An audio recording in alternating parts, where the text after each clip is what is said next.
गुरु प्यारी साध संगत जी, आप सभी को प्यार भरी राधा स्वामी जी। गुरु प्यारी साध संगत जी, राधा स्वामी जी। साध संगत जी, आज हम आपको जो साखी सुनाने जा रहे हैं वह एक गरीब की बेटी की शादी में बाबा जी ने कैसे सब कुछ पूरा किया। सुनिए इस साखी में।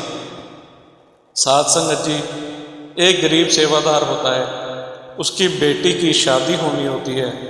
वह सेवादार अपनी बेटी की शादी के लिए लोगों से उधार लेकर बड़ी मुश्किल से सारे इंतजाम करता है। उसकी बेटी की शादी में लड़के वालों ने कहा था कि बारात में हमारी तरफ से सिर्फ 50 लोग ही आएंगे, और उसने सोचा कि हमारे रिश्तेदार लड़की के नानके और दादके मिलाकर यह भी 50 हो जाएंगे। उस गरीब सेवादार ने बड़ी मुश्किल से 100 लोगों के खाने का इंतजाम किया था, लेकिन जब बारात आई तो वह देखता ही रह गया कि यह बारात के लोग तो 100 से भी ज़्यादा आ गए हैं। वह सोचने लगा, अब मैं क्या करूं? मैं इतने लोगों को खाना कहाँ से खिलाऊंगा? मेरे पास तो बस यही खाना है। मेरे पास और पैसे भी नहीं कि और सामान मंगवा कर खाना बनवा लूँ। साध संगत जी, वह गरीब सेवादार अंदर गया और बाबा जी को हाथ जोड़कर विनती करने लगा, बाबा जी, मेरी लाज तो अब आपके हाथ में ही है। मेरी रक्षा करना। बेटी की शादी में बहुत से लोग आ गए हैं, अब इतने लोगों को खाना मैं कहाँ से खिलाऊंगा? मैंने तो बड़ी मुश्किल से 100 लोगों के खाने का ही इंतजाम करवाया था। शादी में उसका एक सेवादार दोस्त भी आया हुआ था। उसने उससे पूछा, भाई क्या बात है, तू इतना परेशान क्यों लग रहा है? उसने कहा, भाई साहब, मैं आपको क्या बताऊं, मैंने तो 100 लोगों के खाने का इंतजाम बड़ी मुश्किल से किया था, पर अब यह बाराती जो हैं काफ़ी ज़्यादा आ गए हैं। अब मैं क्या करूं? भाई मेरे पास तो इतने पैसे भी नहीं कि मैं और सामान मंगवा कर और खाना बनवा सकूं। तो वह सेवादार कहता है, भाई तू घबराता क्यों है? जब बाबा जी हैं साथ तो फिर डरने की क्या है बात। साध संगत जी, तो वह बोला, फिर इतने लोगों को मैं कहाँ से खाना खिलाऊंगा?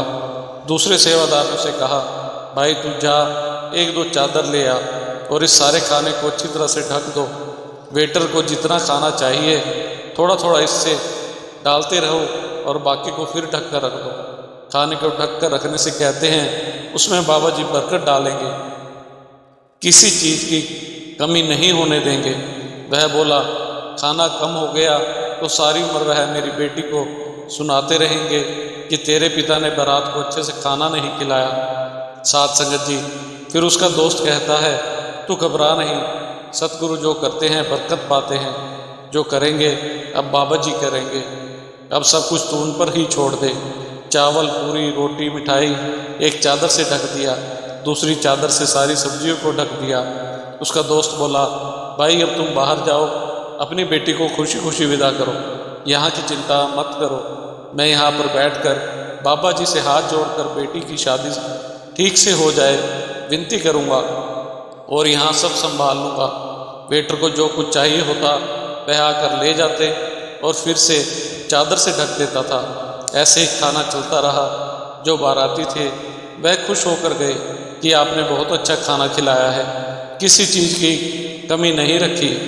वह तो बस हाथ जोड़कर खड़ा था और मन ही मन में बाबा जी का शुक्र कर रहा था कि बाबा जी, मैं तो कुछ नहीं कर सकता, जो किया है आपने ही किया है। जब शाम को बेटी की डोली चली गई तो वह फिर अंदर आया और अपने दोस्त से बोला, भाई सब ठीक हो गया है। उसकी आंखों में खुशी के आंसू थे।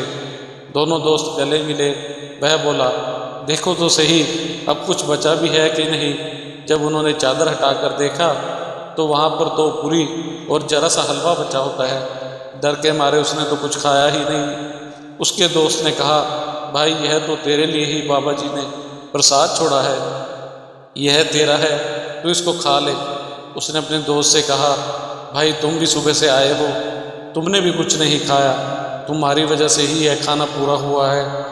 दोनों ने एक एक पूरी बाबा जी का प्रसाद समझकर खा ली, क्योंकि पहले तो उसको डर के मारे कुछ समझ ही नहीं आ रहा था कि क्या होगा, पर बाबा जी ने किसी चीज़ की कमी नहीं होने दी। साध संगत जी, अगर हमें अपने सतगुरु पर पूरा पूरा विश्वास है तो वह हमारे सारे काम सिद्ध करते हैं और हमारे अंग संग रहते हैं। किसी चीज़ की कमी नहीं हुई। 100 लोगों का खाना 200 लोग खा गए। यह तो सब उस कुल मालिक की ही दया से हुआ है। इसी के साथ एक छोटी सी साखी और है। नामदेव जी एक पूर्ण संत हुए हैं। उनके गुरु ने उन्हें नाम की दौलत दी, जो संसार में सबसे अमूल्य वस्तु है।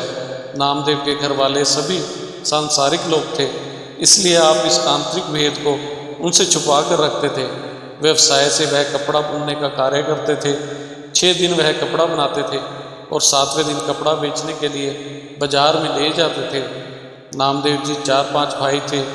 एक बार की बात है कि सब भाइयों ने माल तैयार किया और मंडी में बेचने के लिए ले गए। नामदेव जी को भी यह गठरी दे दी और सभी तो माल बेचने लगे।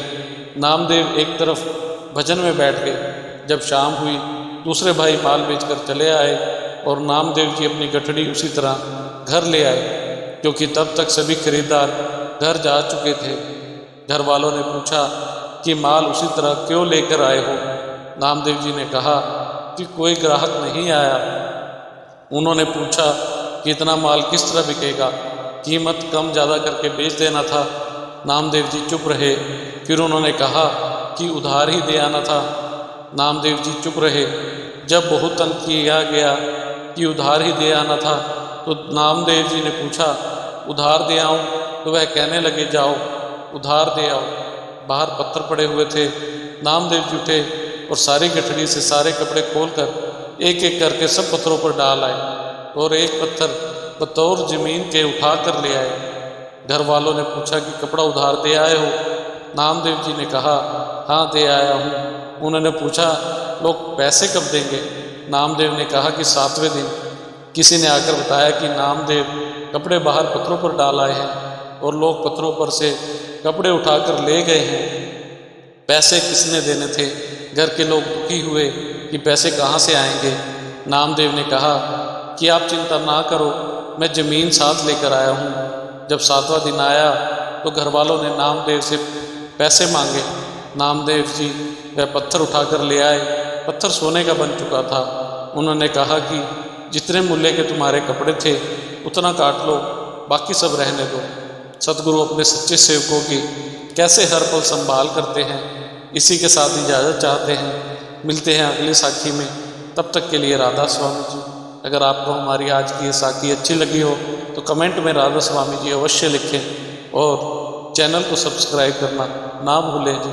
राधा स्वामी जी।